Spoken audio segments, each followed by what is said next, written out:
Iran లో మారణ హోమం జరుగుతోంది. అమెరికా ఇజ్రాయెల్ దాడుల్లో 555 మంది ప్రాణాలు కోల్పోయారు. ఈ సంఖ్య ఇంకా ఎక్కువగానే ఉండే అవకాశం కనిపిస్తోంది. బాంబులు మిజైల్స్ తో విరుచుకుపడుతున్న ఇజ్రాయెల్ అమెరికా ద్వయం ఇరాన్ ను నామరూపాలు లేకుండా చేయడమే లక్ష్యమంటూ ప్రకటించింది. అదే లక్ష్యంతో దాడులు చేస్తోంది. ఇరాన్ కూడా ఇజ్రాయెల్ తో పాటు గల్ఫ్ దేశాల్లోని అమెరికన్ బేస్లే టార్గెట్ గా మిసైల్స్ కురిపిస్తోంది. ఖమేనీ హత్య తర్వాత పిచ్చి పట్టునట్టుగా బాంబులను మిజైల్స్ ను ప్రయోగిస్తోంది. ఇరాన్ పై వైమానిక దాడులతో విరుచుకుపడుతోంది ఇజ్రాయెల్. ఇటు ఇజ్రాయెల్ అమెరికా దాడుల్ని ఇరాన్ ధీటుగా ఎదుర్కొంటోంది. కువైట్ లో అమెరికా ఫైటర్ జెట్ ను కూల్చేసింది. సౌదీలోని అతిపెద్ద ఆయిల్ రిఫైనరీపై అటాక్ చేసింది. దీంతో ఆయిల్ ఫ్యాక్టరీ మొత్తం మంటల్లో కాలిపోతోంది.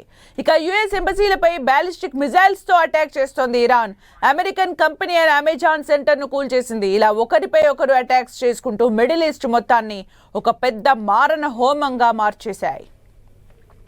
ఇరాన్ సుప్రీం లీడర్ ఖమేనీని అమెరికా సాయంతో ఖతం చేసిన ఇజ్రాయెల్ ఇప్పుడు హెజ్బొల్లా చీఫ్ ను టార్గెట్ చేసింది. ఇరాన్ కు మద్దతుగా నిలుస్తున్న హెజ్బొల్లా సంస్థను, దాని బాధ్యుల్ని ఖతం చేసేందుకు కంకణం కట్టుకుంది. హెజ్బొల్లా కీలక నేతల్ని ఇప్పటికే మట్టుబెట్టామని చెబుతూనే ఆ సంస్థ చీఫ్ టార్గెట్ గా కొత్త ఆపరేషన్ మొదలుపెట్టినట్టు తెలుస్తోంది. ఇందులో భాగంగా లెబనాన్ పై ఇజ్రాయెల్ డిఫెన్స్ ఫోర్స్ దాడులు చేసింది. దాడుల్లో 31 మంది మృతి చెందగా 150 మందికి గాయాలయ్యాయి.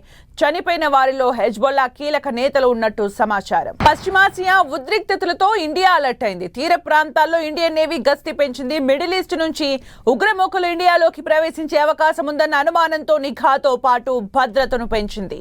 ప్రపంచ టెక్ దిగ్గజం ఏఐ చాట్ గ్రోక్ చెప్పిన జోస్యం ఇప్పుడు సోషల్ మీడియాలో సంచలనంగా మారింది. ఇరాన్ పై అమెరికా ఇజ్రాయెల్ దాడిని ఏఐ చాట్ గ్రోక్ అత్యంత ఖచ్చితంగా అంచనా వేసింది. ఇరాన్ పై సైనిక చర్య ఎప్పుడు ఉండే అవకాశం ఉంది అని ఫిబ్రవరి 25న Anthropic, Claude, Gemini, chat GPT గ్రోక్లను ప్రశ్నించగా గ్రోక్ మాత్రమే శనివారం ఫిబ్రవరి 28గా ఖచ్చితమైన తేదీతో సమాధానం ఇచ్చింది. దీంతో సోషల్ మీడియాలో సంచలనంగా మారింది. దీనిపై మస్క్ కూడా స్పందించారు. అదేదో యాదృచ్ఛికంగా జరిగింది కాదని, ఒక పద్ధతి ప్రకారం పరిశీలనలు జరిగిన మీదట వచ్చిన సమాధానం ఇదని మస్క్ చెప్పారు. గల్ఫ్ దేశాలను ఇరాన్ టార్గెట్ చేసింది. యుఎస్ ఎంబసీలపై బ్యాలిస్టిక్ మిజైల్స్ తో అటాక్ చేసింది ఇరాన్. కువైట్, బహ్రెయిన్ లోని యుఎస్ ఎంబసీపై దాడి చేసింది. కువైట్ లోని యుఎస్ ఎంబసీలో పొగలు వచ్చాయి. ఎంబసీలకు రావద్దని పౌరులకు అమెరికా సూచన చేసింది. సురక్షిత ప్రాంతాలకు వెళ్లాలని అడ్వైజరీ జారీ చేసింది. సౌదీ అరేబియాపై ఇరాన్ డ్రోన్ దాడులు. అరాంకో ఆయిల్ రిఫైనరీ టార్గెట్ గా డ్రోన్ దాడి చేసింది. ప్రపంచంలోని అతిపెద్ద ఆయిల్ రిఫైనరీపై అటాక్ చేసింది. డ్రోన్లతో భారీ విధ్వంసం సృష్టించింది ఇరాన్. రోజుకు 5.5 లక్షల బ్యారెళ్ల చమురు ఉత్పత్తికి ఆటంకం కలగనుంది. భారీగా మంటలు ఎగిసిపడుతూ ఉన్నాయి.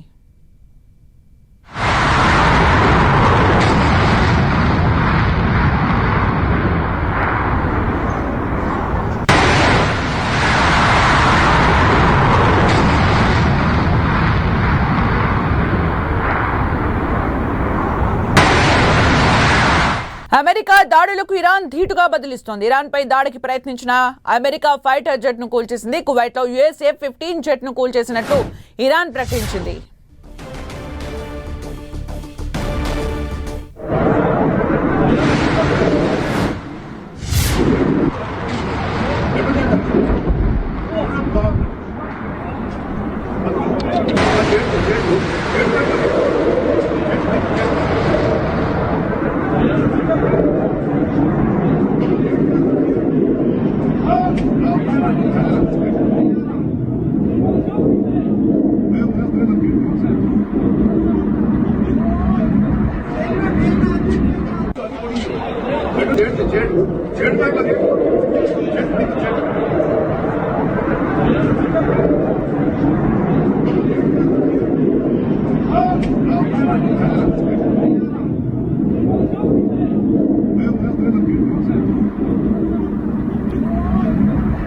మిడిల్ ఈస్ట్ లో వార్ కంటిన్యూ అవుతూనే ఉంది. ఇజ్రాయెల్ దాడులు చేస్తూనే ఉంది. తాజాగా లెబనాన్ పై ఇజ్రాయెల్ దాడులతో విరుచుకుపడింది.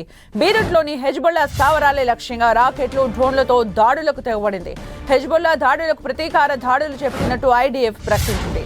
బీరూట్ లోని దక్షిణ ప్రాంతాలే లక్ష్యంగా ఈ దాడులు చేసినట్టు తెలిపింది. ఇజ్రాయెల్ జరిపిన దాడుల్లో 31 మంది చనిపోయినట్లు లెబనాన్ ప్రకటించింది.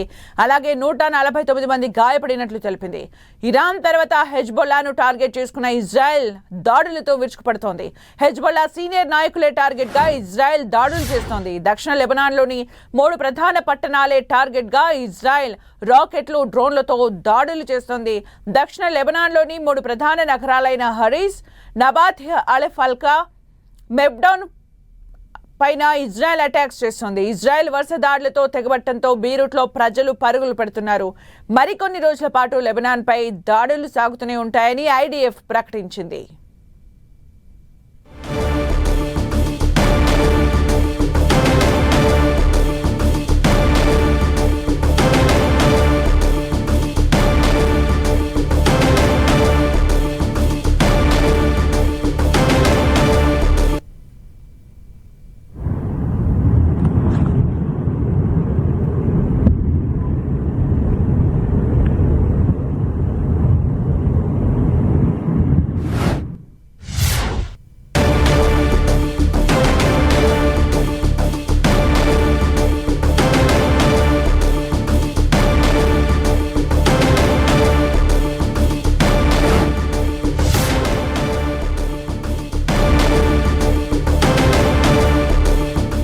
ఇరాన్ సుప్రీం లీడర్ ఖమేనీ హతమైన అమెరికా దాడులు మాత్రం ఆగడం లేదు. ఇరాన్పై దాడులు మరో 4-5 వారాలు జరగొచ్చన్న ట్రంప్ ఆదేశాలతో ఇరాన్ పైన అమెరికా విరుచుకుపడుతూనే ఉంది. తాజాగా జరిపిన దాడిలో ఇస్లామిక్ రివల్యూషనరీ గార్డ్ కార్ప్స్ ప్రధాన కార్యాలయం ధ్వంసమైనట్లు యుఎస్ సెంటర్ కమాండ్ కేంద్రం తెలిపింది. ప్రస్తుతం ఇరాన్లో ఇక ఐఆర్జీసీకి ప్రధాన కార్యాలయం లేదని స్పష్టం చేసింది. దీంతో పాటుగా ఇరాన్ యుద్ధ విమానాలు, బాలిస్టిక్ క్షిపణి ప్రయోగ కేంద్రాల్ని కూడా ధ్వంసం చేసినట్టు ఎక్స్ వేదికగా ప్రకటించింది.